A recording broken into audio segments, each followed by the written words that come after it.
Kothamangalam road നിർമ്മാണം തടസ്സപ്പെടുത്തുന്ന വനംവകുപ്പിന്റെയും ഇടപെടൽ നടത്താത്ത സർക്കാരിന്റെയും നടപടിയിൽ പ്രതിഷേധിച്ച് കോതമംഗലം രൂപതയിലെ വിവിധ സംഘടനകളുടെ നേതൃത്വത്തിൽ കോതമംഗലത്ത് പ്രതിഷേധം സംഘടിപ്പിച്ചു. കൊച്ചി ധനുഷ്കോടി ദേശീയപാതയുടെ ഭാഗമായ വാളറ നേര്യമംഗലം ഭാഗത്ത് ദേശീയപാതയുടെ നിർമ്മാണം തടസ്സപ്പെടുത്തുന്ന വനം വകുപ്പിന്റെയും സംയോജിതമായ ഇടപെടൽ നടത്താത്ത സർക്കാരിന്റെയും നടപടിയിൽ പ്രതിഷേധിച്ച് കോതമംഗലം രൂപതയിലെ വിവിധ സംഘടനകളുടെ നേതൃത്വത്തിൽ കോതമംഗലത്ത് നടത്തിയ സമരത്തിൽ നിരവധി പേർ പങ്കെടുത്തു. ജനത്തിന്റെ സ്വൈര്യജീവിതവും സഞ്ചാര സ്വാതന്ത്ര്യവും തടസ്സപ്പെടുത്തുന്ന വനം വകുപ്പിനെതിരെ രൂക്ഷമായ മുദ്രാവാക്യങ്ങൾ ഉയർത്തിയാണ് വൈദികരും സ്ത്രീകളും ഉൾപ്പെടെയുള്ളവർ പ്രതിഷേധത്തിൽ പങ്കെടുത്തത്. റേഞ്ച് ഓഫീസിന് മുന്നിലും നേര്യമംഗലം ടൗണിലും വൻ പോലീസ് സംഘം നിലയുറപ്പിച്ചിരുന്നു. നേര്യമംഗലം ഗാന്ധി സ്ക്വയറിൽ നിന്ന് തുടങ്ങിയ റേഞ്ച് ഓഫീസ് മാർച്ച് കോതമംഗലം രൂപതാ വികാരി general mount doctor Pius Malekandathil ഉദ്ഘാടനം ചെയ്തു. ഒരു നാടിന്റെ നന്മയ്ക്ക് വേണ്ടി, ഒരു നാടിന്റെ വികസനത്തിന് വേണ്ടിയിട്ട് നമ്മൾ ഒറ്റക്കെട്ടായി നിൽക്കുകയാണ്. എന്നിട്ട് നമ്മൾ ആരോടുമല്ല യുദ്ധം. എല്ലാ ഭരണ സംവിധാനങ്ങളും ഈ റോഡ് തുറന്നു വരത്തക്ക വിധത്തില്, ഈ റോഡിന്റെ പുരോഗതി കിട്ടത്തക്ക വിധത്തില് ഇടപെടണമെന്ന് പറയാൻ വേണ്ടിയിട്ടാണ്. ഫോറസ്റ്റ് ഉദ്യോഗസ്ഥർ പ്രത്യേകിച്ച് തെറ്റായ വിവരം കൊടുക്കരുത്.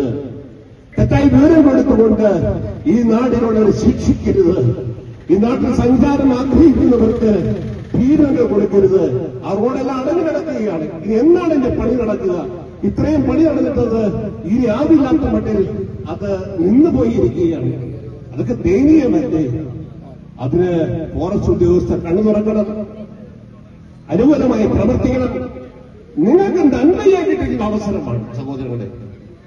ഒരു നാട്ടിൽ ഒരുപാട് മനുഷ്യരെ ക്ലേശിക്കുമ്പോ ഞാൻ നന്മ ചെയ്യണമെന്ന് അവർക്ക് തോന്നണം ഉദ്യോഗസ്ഥർ. അപ്പൊ അതിനുള്ള സ്നേഹം അഭ്യർത്ഥിക്കുന്ന ഉദ്യോഗസ്ഥരും ജനപ്രതിനിധികളും ഇടപെടാൻ പറ്റുന്ന എല്ലാവരും സഹകരിച്ച് ഈ റോഡ് പണിയെത്ര നടത്തത്തക്ക വിധത്തിന്റെ കാര്യങ്ങൾ നീങ്ങണം. അതിനായി ഒറ്റക്കെട്ടായി നീങ്ങണം. ഇവിടെ ആരോടും നമുക്ക് എതിർക്കാനൊന്നുമില്ല.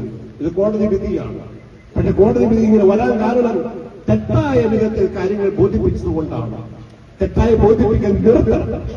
എന്നിട്ട് സത്ര നടപടി എടുക്കണം. എടുക്കേണ്ട സമയത്ത് എടുക്കേണ്ട വേദികളിൽ ആ നടപടികൾ എടുത്തിട്ട് എത്രയും വേഗം ഈ പരിഹാരം കണ്ടെത്തുകയും ഈ റോഡ് പണി തുടങ്ങുകയും ചെയ്യണം.